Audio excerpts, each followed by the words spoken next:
Ok, otra vez, bienvenido hermanos y hermanas. Am, Les presento a mi esposa, Hola, ¿cómo están? Diana.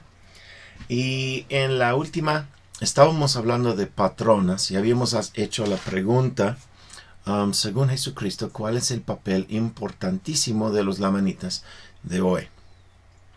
Y dice en tercer Nefi 21, 23 a 24, y ayudarán a los gentiles arrepentidos, a mi pueblo, que es el remanente de Jacob, o sea, los lamanitas, y también a cuantos de la casa de Israel vengan, a fin de que construyan una ciudad que será llamado la Nueva Jerusalén. Y entonces, después de construir la Nueva Jerusalén, ayudarán a mi pueblo que esté disperso sobre toda la faz de la tierra, para que sean congregados, recogidos en la Nueva Jerusalén. Ok. Ahora, esto es donde estábamos. Patrones, patrones, patrones, patrones, patrones. ¿Dónde habíamos visto ese patrón antes? ¿No vas a contestar? No, perdón. Problemas en el hogar, un exilio en el extranjero y el recogimiento y salvación de su casa. ¿Dónde habíamos visto eso? José. Así es. Ujú. José tuvo problemas con sus hermanos, fue vendido y llevado a Egipto y recogido y salvo a su familia temporalmente. O sea, hablando de la vida de José. Ok, otra pregunta entonces. ¿Tuvo Leí problemas en su hogar? Sí. Sí. Fueron al exilio en el extranjero. Sí. Tienen sus descendientes, el remanente, los lamanitas, el papel de construir una nueva Jerusalén, Sí.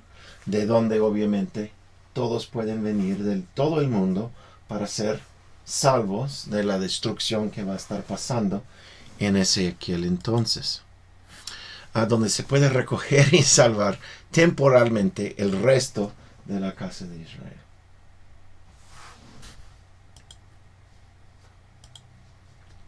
Sí. Entonces, ese es el papel de la manita. Ahora, bien, Josecito, y esa es la palabra que ocupo para distinguir todos los Josés que hay en nuestra iglesia. Este Josecito, cuando pongo eso, quiere decir que estoy hablando del hijo, el hijito de Leí. ¿Okay? Ahora bien, Josecito, mi último hijo, eso es Leí hablando. El Señor te bendiga para siempre, porque tu posteridad no será eternamente destruida, tal vez como lo de Nefi, para distinguir. Ese es un convenio con o sin condiciones. Sin condiciones. Uh-huh. Entonces sabemos que aunque el país de los nefitas era destruido, hay descendientes todavía de Josecito. Debe de ser. Uh-huh. Y su hermano Jacob también obtuvo la misma promesa, pero es en otro lugar. Porque he aquí, tú, Josecito, eres el fruto de mis lomos, y yo soy descendiente de José, que fue llevado cautivo a Egipto. Y grandes fueron los convenios que el Señor hizo con José. Por lo tanto, José realmente vio nuestro día y recibió del Señor la promesa, un convenio incondicional, de que del fruto de sus lomos el Señor levantaría una rama justa. ¿Quién es entonces esa rama justa, Diane? Los lamanitas. Ajá. Y lo va a levantar a la casa de Israel, o al resto de la casa de Israel. Tengo aquí abajo, ve Jacob 2:25. Quisiera leer eso porque aquí leí nos explique toda la razón de su viaje aquí a las Américas.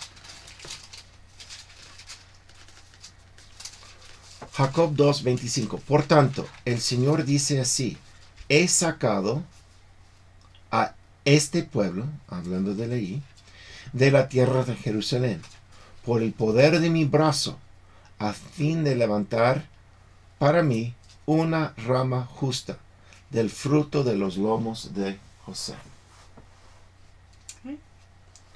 ¿Por qué Dios sacaría a Leí y su familia, e Ismael, y también los mulaquitas, y los llevaría a esta tierra? Para que fueran salvados de la destrucción que vendrá a Jerusalén. Para ser salvos de la destrucción que vendrá, que estaba por venir. Por venir. Ajá. Exactamente. Ok. Y ahora bien, he aquí mi hijo Josecito. Así fue como profetizó mi padre del otoño, José de Egipto. Por tanto, bendito eres, Josecito, por causa de este convenio, porque tus descendientes, Josecito, no serán destruidos. Esa es la segunda vez que Josecito haya recibido esta bendición, y estoy en 2 de Nefi, capítulo 3, versículo 22. Pues escucharán las palabras del libro, hablando del libro de Mormón, y se levantará entre ellos un poderoso, el siervo. No vamos a hablar de él ahorita, pero se va a levantar desde el raíz o de los lomos de Josecito un siervo en los últimos días. Eso es la bendición patriarcal de Leí a su hijo Josecito, que efectuará mucho bien, por tanto en palabras y en obras. Él va a llevar a cabo la obra grande y maravillosa, siendo un instrumento en las manos de Dios con gran fe, para obrar potentes maravillas y realizar aquello que es grande en la vista de Dios. Ahí vemos que la obra grande y maravillosa va a llevarse por a cabo por uno de los hijitos de un descendiente de Josecito. Y yo sé, siempre decimos que la obra grande y maravillosa fue la restauración. Sí, la restauración empezó esa obra, pero en verdad la obra grande y maravillosa, según el libro de Mormón, es el ¿qué? La destrucción de Babilonia y el levantamiento del pueblo de los lamanitas. Uh-huh. O sea, y otra cosa, sí, tienes razón, es la destrucción de Babilonia y el levantamiento de los lamanitas a su posición mundial de liderar la Nueva Jerusalén. Pero es más que eso. Es después de construir la Nueva Jerusalén, ¿qué tienen que hacer? Recoger todo. Recoger. Entonces, por eso creo que es Jeremías que dice, en aquel no vamos a celebrar el éxodo de Egipto como pueblo, sino el recogimiento mundial del resto de Israel. Y esa obra está por venir, no haya pasado todavía. Pero aquí vemos, y eso es lo que pasa, hermanos, cuando vinculamos las palabras. Por eso estoy tan terco. Gracias. Exigente en seguir los vínculos de palabras, porque la obra grande y maravillosa, si vemos todas las palabras, maravilla y grande y obra, cuando están vinculados esas tres palabras en el libro de Mormón, casi siempre tiene que ver con la destrucción de un pueblo que tiene el convenio, sea los que estaban en Jerusalén o los gentiles, y luego el recogimiento o la salvación por un éxodo. Todos esos temas se abarcan dentro de la obra grande y maravillosa. Pero otra vez, eso es podríamos escudriñar ese tema en otro día y lo haremos. Pero basta por ahorita ver que va a haber un siervo de Dios que va a llevar a cabo la obra grande y maravillosa, y él vendrá de la descendencia de Josecito. Hablaremos más allá de eso pronto en esta misma clase, pero no aquí. Para efectuar mucha restauración a la casa de Israel y a la posteridad de tus hermanos, el remanente, o sea, los de Leí y también de Josecito. Entonces lo leemos una vez más. Ahora bien, he aquí, mi hijo Josecito. Aquí fue como profetizó mi padre del otoño, José de Egipto. Por tanto, bendito eres, Josecito, por causa de este convenio. Otra vez es un convenio con o sin condiciones. Sin condiciones. Sin condiciones. Porque tus descendientes, Josecito, no serán destruidos. Hermanos, ahí está una de las promesas, una de las razones por lo cual fue escrito el libro de Mormón, para testificar a los descendientes de Josecito específicamente y a los de Leí más abundantemente este convenio sin condiciones.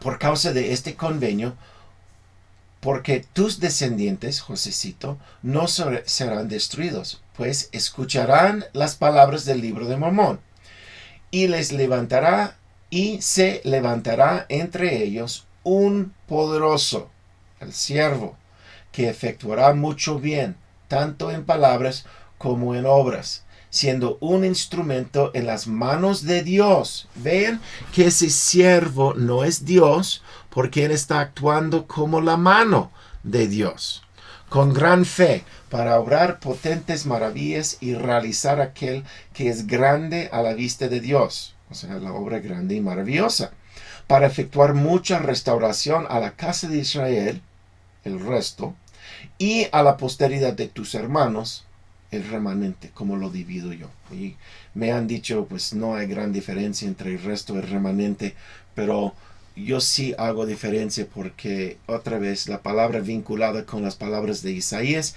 y las palabras de Pablo es remanente, no es resto. También he de aclarar algo sobre ese siervo. No hablamos mucho de él en la iglesia, lo diré cada vez que hablo de él. No lo conozco, no creo que soy yo. Bueno, sé que no soy yo. No lo conozco, no tengo un amigo que le haya conocido en un parque, menos. Lo digo porque varios de los apóstatas de la iglesia han levantado la mano a decir, pues yo soy el siervo, y quiero aclarar de que no soy él, no lo conozco, no tengo un amigo que dice que le conoce, y no soy un discípulo de un fulano en un parque. Simplemente estoy intentando traducir o expresar lo que dicen las escrituras, pero no soy él. Ok, ya hemos contestado lo que dijo Jesucristo a los lamanitas, pero ahora tenemos un problema con el título de esta clase. Isaías, un libro para los lamanitas.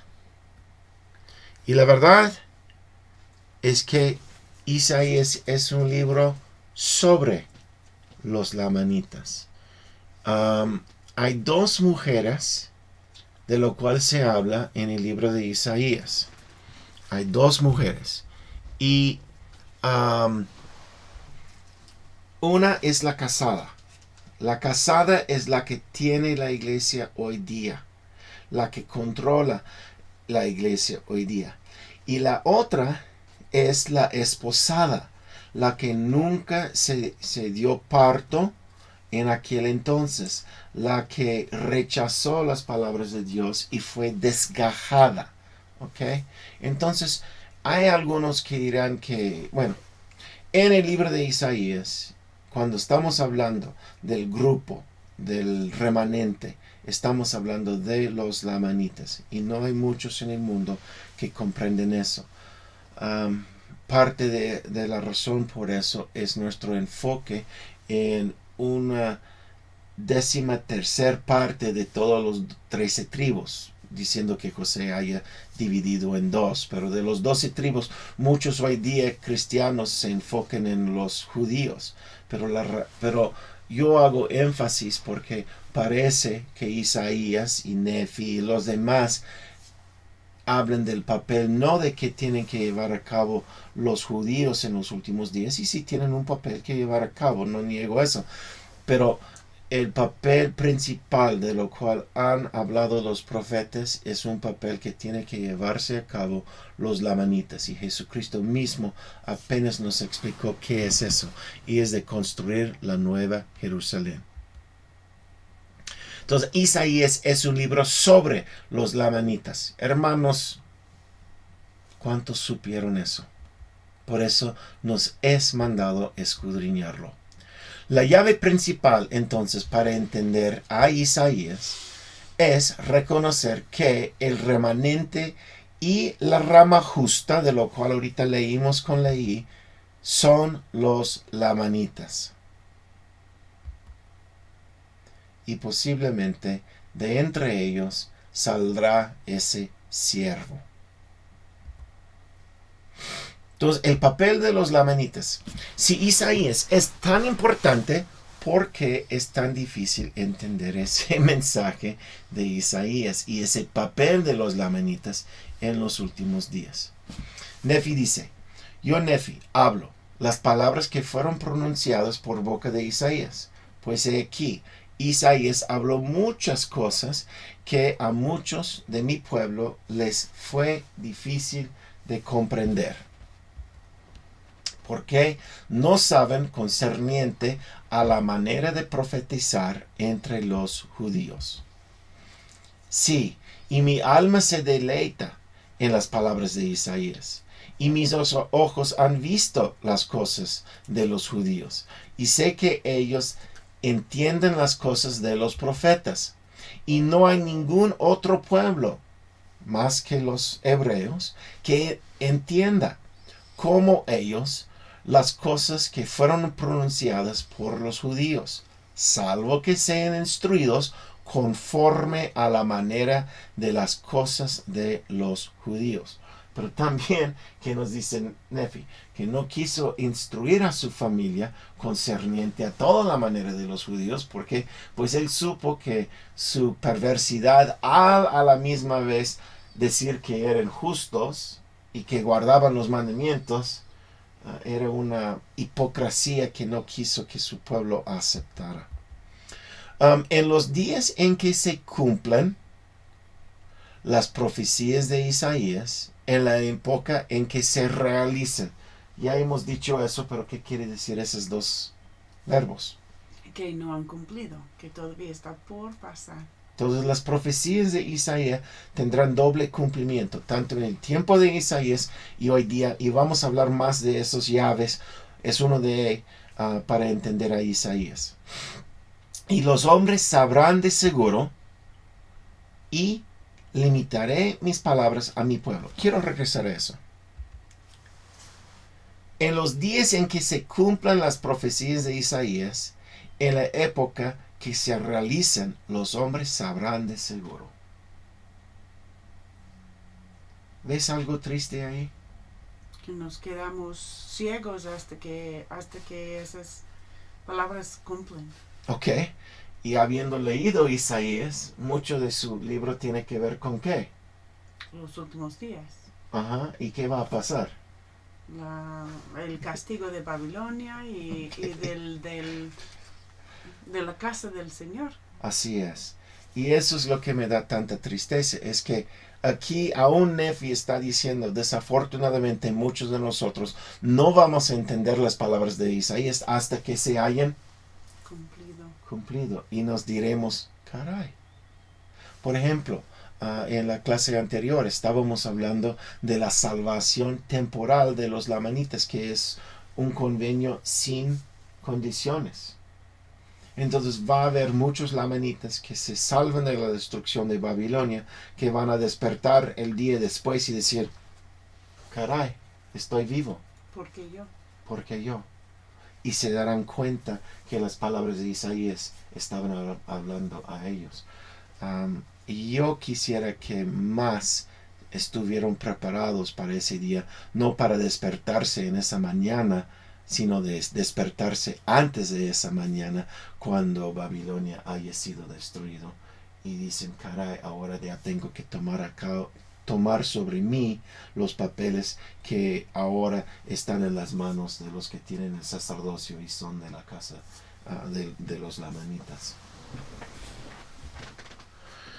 Y limitaré mis palabras a mi pueblo,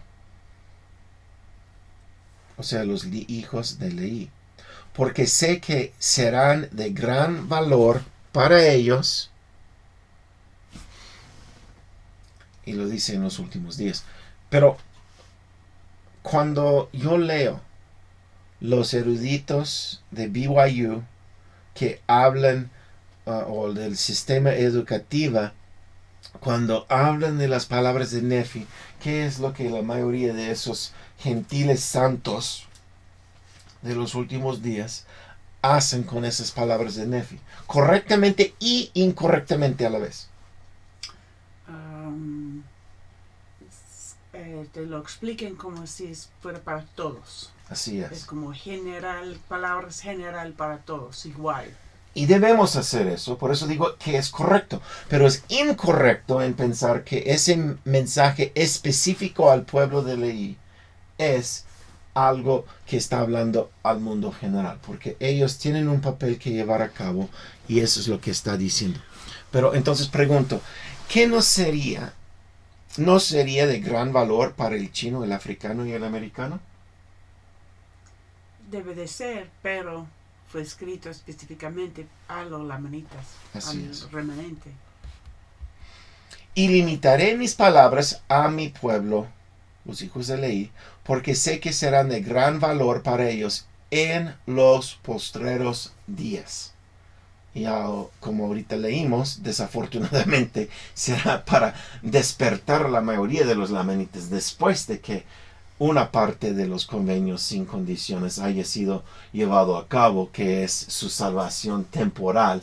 O sea, después de la destrucción de Babilonia, están vivos todavía y dicen, caray, Dios estaba hablando de mí porque estoy salvo temporalmente. En los postreros días, porque entonces las entenderán. Por consiguiente, es para su bien que las he escrito. Otra vez, déjame leer todo porque ya sé que hago bolas allí cuando lo voy cortando y expresando. Y limitaré mis palabras a mi propio pueblo, porque sé que serán de gran valor para ellos. ¿Están escuchando, hermanos lamanitas? En los postreros días, porque entonces las entenderán. Por consiguiente, es para su bien que las he escrito. Y porque los lamanitas no entenderán las palabras de Nefi, citando a Isaías, hasta los postreros días. No van a tener el evangelio. Muchos de los lamanitas no van a tener el evangelio, eso es cierto. ¿Y los que tienen el evangelio? Pues no están recibiendo las enseñanzas para que lo entenderán, ¿o qué? Yo creo que sí tienen las enseñanzas. Y en la clase anterior que tuve con Monique, no estabas, habíamos leído en Tercer Nefi, capítulo 20, donde Jesús empieza su discurso a los lamanitas y que es el primer mandamiento que les dé. Escudriñar Isaías. Así es. Yo creo que ese es el problema. Que no escudriñamos. No escudriñamos las palabras de Isaías. Y no soy lamanita, entonces voy a decir, es lo general, debo de escudriñar Isaías, pero sí, aún más los lamanitas tienen ese mandamiento. De escudriñar a Isaías. Y vino directamente de Jesús y él empezó ese discurso diciendo que el mandamiento viene directo del Señor, del Padre. Del Padre. Parece que la mayoría de los lamanitas, y como tú dices, y el mundo, no entenderemos el libro de Mormón, ni las palabras de Isaías, Nefi, Mormón, etc., hasta que las palabras se cumplen. ¿Es esa la manera de entrar en los últimos días? ¿Ciego? No quisiera, pero si es lo que nos obliga a hacer. Pero si estas palabras son de gran valor y Jesucristo nos manda escudriñarlas, ¿por qué no puedo entenderlas ya? La razón por la que las palabras de Isaías no son claras es porque no sabemos concerniente a la manera de profetizar entre los judíos. Ok, vamos a entrar en la próxima parte, que son las 10 llaves para poder entender a Isaías según la manera de profetizar entre los judíos. Gracias, Taya.